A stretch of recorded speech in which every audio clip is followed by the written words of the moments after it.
സങ്കീർത്തനം 38. ദാവീദിന്റെ ഒരു ജ്ഞാപക സങ്കീർത്തനം.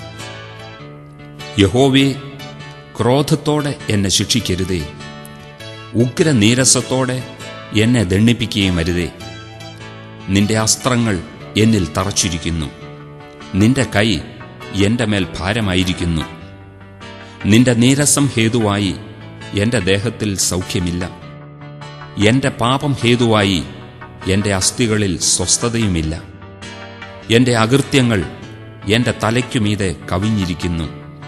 ഭാരമുള്ള ചുമടുപോലെ അവ എനിക്ക് അതിഘനമായിരിക്കുന്നു. എന്റെ ഭോഷത്വം ഹേതുവായി എന്റെ വ്രണങ്ങൾ ചീഞ്ഞു നാറുന്നു. ഞാൻ കുനിഞ്ഞ് ഏറ്റവും കൂനിയിരിക്കുന്നു. ഞാൻ ഇടവിടാതെ ദുഃഖിച്ചു നടക്കുന്നു.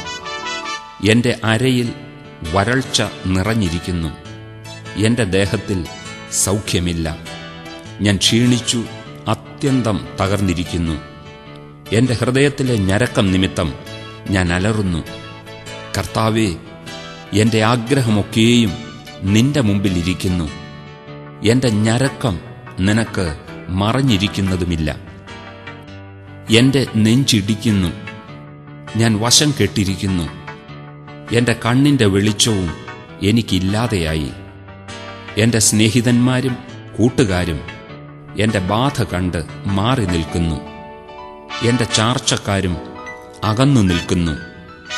എനിക്ക് പ്രാണഹാനി വരുത്തുവാൻ നോക്കുന്നവർ കണിവെക്കുന്നു. എനിക്ക് അനർത്ഥമന്വേഷിക്കുന്നവർ വേണ്ടാതനം സംസാരിക്കുന്നു. അവർ ഇടവിടാതെ ചതിവ് ചിന്തിക്കുന്നു. എങ്കിലും ഞാൻ ചെകിടനെപ്പോലെ കേൾക്കാതെയിരുന്നു, വായ് തുറക്കാതെ ഊമനെപ്പോലെ ആയിരുന്നു. ഞാൻ കേൾക്കാത്ത മനുഷ്യനെപ്പോലെയും വായിൽ പ്രതിവാദമില്ലാത്തവനെപ്പോലെയും ആയിരുന്നു. യഹോവേ, നിങ്കൽ ഞാൻ പ്രത്യാശ വച്ചിരിക്കുന്നു. എന്റെ ദൈവമായ കർത്താവേ, നീ ഉത്തരമരുളും. അവർ എന്നെ ചൊല്ലി സന്തോഷിക്കരുതേ എന്ന് ഞാൻ പറഞ്ഞു.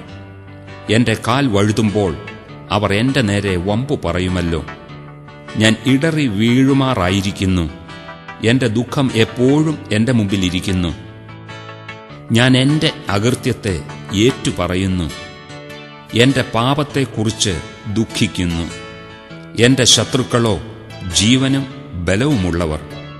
എന്നെ വെറുതെ പകയ്ക്കുന്നവർ പെരുകിയിരിക്കുന്നു. ഞാൻ നന്മ പിന്തുടരുകയാൽ അവർ എനിക്ക് വിരോധികളായി നന്മയ്ക്കു പകരം തിന്മ ചെയ്യുന്നു. യഹോവേ, എന്നെ കൈവിടരുതേ. എന്റെ ദൈവമേ, എന്നോടകന്നിരിക്കരുതേ. എന്റെ രക്ഷയാകുന്ന കർത്താവേ, എന്റെ സഹായത്തിന് വേഗം വരേണമേ.